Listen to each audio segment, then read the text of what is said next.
ನಮಸ್ಕಾರ. Trading chart ನೋಡಿದಾಗ ತಲೆ ಗಿರ್ರಂತ ಅನ್ಸುತ್ತಾ? ಎಲ್ಲ ಗಜಿಬಿಜಿ ಅಲ್ವಾ? ಹಾಗಾದ್ರೆ ಬನ್ನಿ, ಈ ಗೊಂದಲದಲ್ಲಿ ದಾರಿ ಹುಡ್ಕೋಣ. ಇವತ್ತು ನಾವು ಮಾತಾಡೋಕೆ ಹೊರಟಿರೋದು ಮೂವಿಂಗ್ ಆವರೇಜ್ ಬಗ್ಗೆ. ಇದು ತುಂಬಾನೇ ಪವರ್ಫುಲ್ ಟೂಲ್. ಮಾರುಕಟ್ಟೆಯ ಗದ್ದಲವನ್ನ ಸೈಡಿಗೆ ಸರಿಸಿ ಕ್ಲಿಯರ್ ಆದ ದಾರಿನ ಹೇಗೆ ತೋರಿಸುತ್ತೆ ಅಂತ ನೋಡೋಣ. ಯಾವುದೇ ಫೈನಾನ್ಷಿಯಲ್ ಚಾರ್ಟ್ ನೋಡಿ, ಅದೆಂಥ ಗದ್ದಲಲ್ವಾ? ಬೆಲೆಗಳು ಕ್ಷಣಕ್ಕೊಂದ್ಸಾರಿ ಮೇಲೆ, ಇನ್ನೊಂದ್ಸಾರಿ ಕೆಳಗೆ, ಹೀಗೆ ಜಿಗಿದಾಡ್ತಾನೇ ಇರುತ್ತೆ. ಇಂಥ ಪರಿಸ್ಥಿತಿಯಲ್ಲಿ ಮಾರ್ಕೆಟ್ ನಿಜವಾಗ್ಲೂ ಯಾವ ಕಡೆ ಹೋಗ್ತಿದೆ ಅಂತ ಕಂಡಿಡಿಯೋದಂದ್ರೆ ಅದು ನಿಜಕ್ಕೂ ಒಂದು ದೊಡ್ಡ ಸವಾಲೇ ಸರಿ, ಈ ಗೊಂದಲಕ್ಕೆ ಒಂದು ಪರಿಹಾರ ಬೇಡ್ವಾ? ಇಲ್ಲಿದೆ ನೋಡಿ ಒಂದು ಸಿಂಪಲ್ ಆದ್ರೆ ತುಂಬಾನೇ ಪವರ್ಫುಲ್ ಸೊಲ್ಯೂಷನ್. ಅದೇ ಮೂವಿಂಗ್ ಆವರೇಜ್. ಇದು ಏನ್ ಮಾಡುತ್ತೆ ಅಂದ್ರೆ ಬೆಲೆಗಳಲ್ಲಿರೋ ಆ ಲಿಶ್ನಿ ಗದ್ದಲವನ್ನೆಲ್ಲ ಫಿಲ್ಟರ್ ಮಾಡಿ ಅದರ ಹಿಂದೆ ಅಡಗಿರೋ ಅಸಲಿ ಟ್ರೆಂಡ್ ಯಾವುದು ಅಂತ ನಮ್ಗೆ ಕ್ಲಿಯರ್ ಆಗಿ ತೋರಿಸುತ್ತೆ. ಹಾಗಂದ್ರೆ ಈ ಮೂವಿಂಗ್ ಆವರೇಜ್ ಯಾಕೆ ಇಷ್ಟೊಂದು ಇಂಪಾರ್ಟೆಂಟ್? ಯಾಕಂದ್ರೆ ಈ ಒಂದೇ ಒಂದು ಟೂಲ್ ಒಬ್ಬ ಟ್ರೇಡರ್ಗೆ ಬೇಕಾದ ಹಲವಾರು ಕೆಲಸಗಳನ್ನ ಮಾಡ್ಬಿಡುತ್ತೆ. ಟ್ರೆಂಡ್ ಡೈರೆಕ್ಷನ್ ಹೇಳುತ್ತೆ, ಸಪೋರ್ಟ್ ರೆಸಿಸ್ಟೆನ್ಸ್ ಹುಡ್ಕೋಕೆ ಹೆಲ್ಪ್ ಮಾಡುತ್ತೆ. ಹೀಗೆ ಲಿಸ್ಟ್ ದೊಡ್ಡದಿದೆ. ಅದಕ್ಕೆ ಇದು ಅತೀ ಹೆಚ್ಚು ಬಳಸೋ ಇಂಡಿಕೇಟರ್ಗಳಲ್ಲಿ ಒಂದು. ನೆನ್ಪಿಡಿ, ಇದು ಸುಮ್ಮನೆ ಒಂದು ಗೆರೆಯಲ್ಲ. ಇದು ಮಾರ್ಕೆಟ್ ಅನ್ನು ಆಳವಾಗಿ ಅರ್ಥ ಮಾಡ್ಕೊಳ್ಳೋಕೆ ಒಂದು ಅದ್ಭುತವಾದ ಫ್ರೇಮ್ವರ್ಕ್. ಸರಿ, ಹಾಗಿದ್ರೆ ಈ ಮೂವಿಂಗ್ ಆವರೇಜ್ ಟೂಲ್ ಕಿಟ್ನಲ್ಲಿ ಇಬ್ರು ಹೀರೋಗಳಿದಾರ ಅಂತಾನೆ ಹೇಳ್ಬೋದು. ಬನ್ನಿ ಅವರನ್ನೊಮ್ಮೆ ಪರಿಚಯ ಮಾಡ್ಕೊಳ್ಳೋಣ. ಮೊದಲನೇದು ಸಿಂಪಲ್ ಮೂವಿಂಗ್ ಆವರೇಜ್ ಅಂದ್ರೆ SMA. ಇನ್ನೊಂದು ಎಕ್ಸ್ಪೋನೆನ್ಷಿಯಲ್ ಮೂವಿಂಗ್ ಆವರೇಜ್ ಅಂದ್ರೆ EMA.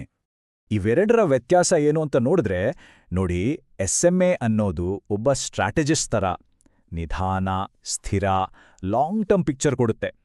ಆದ್ರೆ EMA ಇದೆಯಲ್ಲ, ಅದು ಒಬ್ಬ ಸ್ಪ್ರಿಂಟರ್ ಇದ್ದ ಹಾಗೆ ಫಾಸ್ಟಾಗಿ ರಿಯಾಕ್ಟ್ ಮಾಡುತ್ತೆ. ಅಂದ್ರೆ ಮಾರ್ಕೆಟ್ನಲ್ಲಿ ರೀಸೆಂಟ್ ಆಗಿ ಏನೇ ಬದಲಾವಣೆ ಆದ್ರೂ ತಕ್ಷಣಕ್ಕೆ ಅದನ್ನ ಹಿಡ್ಕೊಡುತ್ತೆ. ಓಕೆ, ಈಗ ಇವೆರಡರ ಬಗ್ಗೆ ಒಂದು ಐಡಿಯಾ ಬಂತು. ಈಗ ಬರೋಣ ಅಸಲಿ ವಿಷಯಕ್ಕೆ. ಈ ಲೈನ್ಗಳನ್ನ ಇಟ್ಕೊಂಡು ನಾವು ಮಾರ್ಕೆಟ್ನ ಮೂಡ್ ಹೇಗೆ ತಿಳ್ಕೊಳ್ಬೋದು, ಒಂದೇ ಒಂದು ಮೂವಿಂಗ್ ಆವರೇಜ್ ಲೈನ್ ಬಳಸಿ ಏನೆಲ್ಲ ಮ್ಯಾಜಿಕ್ ಮಾಡ್ಬೋದು ಅಂತ ಈಗ ನೋಡೋಣ. ರೂಲ್ ನಂಬರ್ 1 ತುಂಬಾನೇ ಸಿಂಪಲ್. ಚಾರ್ಟ್ನಲ್ಲಿ ಪ್ರೈಸ್ ಮೂವಿಂಗ್ ಆವರೇಜ್ ಲೈನ್ನ ಮೇಲೇನೆ ಓಡಾಡ್ತಾ ಇದ್ರೆ ಅದರರ್ಥ ಮಾರ್ಕೆಟ್ ಬುಲ್ಗಳ ಕಂಟ್ರೋಲ್ನಲ್ಲಿದೆ ಅಂತ. ಇದನ್ನೇ ನಾವು ಅಪ್ ಟ್ರೆಂಡ್ ಅಂತ ಕರೆಯೋದು. ಅಂದ್ರೆ ಮಾರ್ಕೆಟ್ ಮೇಲ್ಮುಖವಾಗಿ ಚಲಿಸ್ತಿದೆ. ಹಾಗೆಯೇ ಇದರ ಉಲ್ಟಾ, ಒಂದು ವೇಳೆ ಪ್ರೈಸ್ ಮೂವಿಂಗ್ ಆವರೇಜ್ ಲೈನ್ನ ಕೆಳಗೆ ಸಿಕ್ಕಾಕ್ಕೊಂಡ್ರೆ ಆಗ ಅದನ್ನ ಡೌನ್ ಟ್ರೆಂಡ್ ಅಂತೀವಿ. ಅಂದ್ರೆ ಮಾರ್ಕೆಟ್ನಲ್ಲಿ ಬೇರ್ಗಳ್ದೆ ಆಟ ನಡೀತಿದೆ, ಬೆಲೆಗಳು ಇಳಿಯೋ ಸಾಧ್ಯತೆ ಇದೆ ಅನ್ನೋದರ ಸಿಗ್ನಲ್ ಇದು. ಸರಿ, ಒಂದು ವೇಳೆ ಪ್ರೈಸ್ ಈ ಲೈನ್ಗೆ ಯಾವ ಬೆಲೆಯನ್ನು ಕೊಡದೆ ಅದರ ಮೇಲೆ ಕೆಳಗೆ ಅಂತ ಜಂಪ್ ಮಾಡ್ತಾನೆ ಅಂದ್ರೆ ಏನರ್ಥ? ಇದರ ಅರ್ಥ ಮಾರ್ಕೆಟ್ಗೆ ಯಾವ ಕಡೆ ಹೋಗಬೇಕು ಅಂತಾನೆ ಗೊತ್ತಿಲ್ಲ, ಕನ್ಫ್ಯೂಸ್ ಆಗಿದೆ. ಇದನ್ನೇ ಸೈಡ್ ವೇಸ್ ಮಾರ್ಕೆಟ್ ಅಂತ ಕರೆಯೋದು. ಈ ಟೈಮಲ್ಲಿ ಮೂವಿಂಗ್ ಆವರೇಜ್ ಮೇಲೆ ಜಾಸ್ತಿ ನಂಬಿಕೆ ಇಡಕ್ಕೆ ಹೋಗಬಾರ್ದು. ಟ್ರೇಡರ್ಗಳು ಬೇರೆ ಬೇರೆ ಟೈಮ್ ಫ್ರೇಮ್ಗಳಿಗೆ ಬೇರೆ ಬೇರೆ ಮೂವಿಂಗ್ ಆವರೇಜ್ ಬಳಸ್ತಾರೆ. ಉದಾಹರಣೆಗೆ 10 ಅಥವಾ 20 EMA ಶಾರ್ಟ್ ಟರ್ಮ್ ಟ್ರೇಡಿಂಗ್ಗೆ, ಅಂದ್ರೆ ಸ್ಕ್ಯಾಲ್ಪಿಂಗ್ ಅಥವಾ ಇಂಟ್ರಾಡೇಗೆ ಸೂಕ್ತ.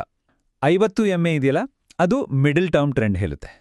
ಆದರೆ 200 ಪೀರಿಯಡ್ ಮೂವಿಂಗ್ ಆವರೇಜ್ ಅನ್ನೋದು ಇದು ಬಾಸ್ ಇದ್ದಾಗೆ, ತುಂಬಾನೇ ಕ್ರೂಷಿಯಲ್.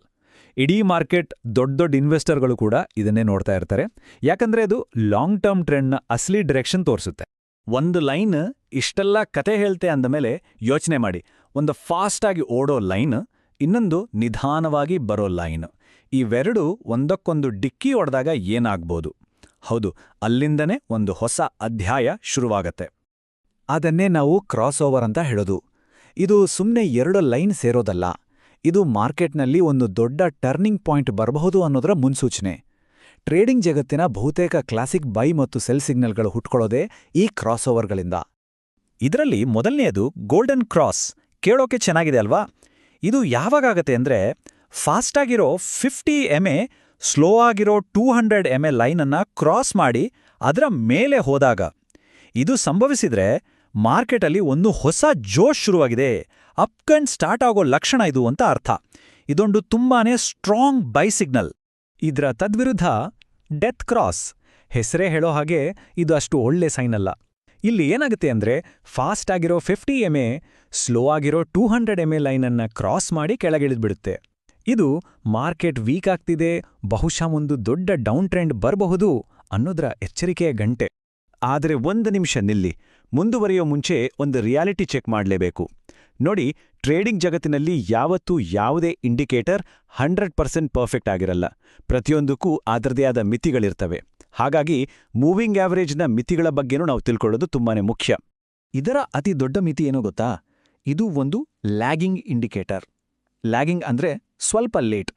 ಅಂದ್ರೆ ಟ್ರೆಂಡ್ ಶುರುವಾದ ಮೇಲೆ ಟ್ರೆಂಡ್ ಶುರುವಾಗಿದೆ ನೋಡಿ ಅಂತ ಇದು ಹೇಳುತ್ತೆ ಹೊರತು ಶುರುವಾಗೋ ಮೊದಲೇ ಅಲ್ಲ. ಇನ್ನು ಮಾರ್ಕೆಟ್ ಸೈಡ್ವೇಸ್ನಲ್ಲಿದ್ದಾಗ, ಅಂದ್ರೆ ಅಡ್ಡದಿಡ್ಡಿ ಚಲಿಸುತ್ತಿದ್ದಾಗ, ಇದು ಆಗಾಗ ಫಾಲ್ಸ್ ಸಿಗ್ನಲ್ ಕೊಟ್ಟು ನಮ್ಮನ್ನ ಕನ್ಫ್ಯೂಸ್ ಮಾಡ್ಬಿಡ್ಬಹುದು. ಹಾಗಾದ್ರೆ ಇದನ್ನ ಎಫೆಕ್ಟಿವ್ ಆಗಿ ಬಳಸೋದು ಹೇಗೆ? ಕೆಲವು ಪ್ರೋಟಿಪ್ಸ್ ಹೇಳ್ತೀನಿ ಕೇಳಿ. ಮೊದಲನೇದಾಗಿ, ಚಾರ್ಟ್ ಮೇಲೆ 10 ಮೂವಿಂಗ್ ಆವರೇಜ್ ಹಾಕೊಂಡು ಗಿಜಿಬಿಜಿ ಮಾಡ್ಕೋಬೇಡಿ, ಸಿಂಪಲ್ ಆಗಿ ಇಡಿ. ಎರಡನೇದು, ದೊಡ್ಡ ಟೈಮ್ ಫ್ರೇಮ್ ಅಂದ್ರೆ ಡೈಲಿ, ವೀಕ್ಲಿ ಚಾರ್ಟ್ಗಳಲ್ಲಿ ಸಿಗ್ನಲ್ಗಳು ಹೆಚ್ಚು ನಂಬಿಕೆಗೆ ಅರ್ಹವಾಗಿರ್ತವೆ. ಮತ್ತು ಎಲ್ಲಕ್ಕಿಂತ ಮುಖ್ಯವಾಗಿ, ಏನೇ ಟ್ರೇಡ್ ಮಾಡಿದ್ರೂ ಸ್ಟಾಪ್ ಲಾಸ್ ಇಡೋದನ್ನ ಮಾತ್ರ ಮರಿಬೇಡಿ. Risk management is the key. ಕೊನೆಯದಾಗಿ ಒಂದು ಮಾತಿದೆ, ಟ್ರೆಂಡ್ ನಿಮ್ಮ ಸ್ನೇಹಿತ. ಹೌದು, ಟ್ರೇಡಿಂಗ್ನಲ್ಲಿ ಟ್ರೆಂಡ್ ಜೊತೆ ಈಜೋದೆ ಗೆಲುವಿನ ದಾರಿ. ಆದ್ರೆ ಆ ಟ್ರೆಂಡ್ ಅನ್ನೋ ಸ್ನೇಹಿತ ಎಲ್ಲಿದ್ದಾನೆ ಅಂತ ಹುಡುಕಿಕೊಡೋಕೆ ಒಬ್ಬ ಗೈಡ್ ಬೇಕಲ್ವಾ? ಆ ಗೈಡ್ ಬೇರೆ ಯಾರೂ ಅಲ್ಲ, ನಮ್ಮ ಮೂವಿಂಗ್ ಆವರೇಜ್. ಒಂದು ವಿಷಯ ನೆನ್ಪಿಡಿ, ಮೂವಿಂಗ್ ಆವರೇಜ್ ಅನ್ನೋದು ಯಾವಾಗಲೂ ಭೂತಕಾಲದ ಕಥೆಯನ್ನಷ್ಟೇ ಹೇಳುತ್ತೆ. ಯಾಕಂದ್ರೆ ಅದು ಹಿಂದಿನ ಪ್ರೈಸ್ ಡೇಟಾ ಮೇಲೆ ನಿಂತಿದೆ. ಆದ್ರೆ ಒಬ್ಬ ಸ್ಮಾರ್ಟ್ ಟ್ರೇಡರ್ನ ನಿಜವಾದ ಚಾಲೆಂಜ್ ಇರೋದೇ ಇಲ್ಲಿ. ಆ ಭೂತಕಾಲದ ಕಥೆಯನ್ನ ಸರಿಯಾಗಿ ಅರ್ಥ ಮಾಡ್ಕೊಂಡು ಭವಿಷ್ಯದ ಅನಿಶ್ಚಿತತೆಯನ್ನ ಹೇಗೆ ಧೈರ್ಯವಾಗಿ ಎದುರಿಸಬೇಕು ಅನ್ನೋದ್ರಲ್ಲೇ ಅವನ ಕೌಶಲ್ಯ ಅಡಗಿದೆ. ಯೋಚನೆ ಮಾಡಿ ನೋಡಿ.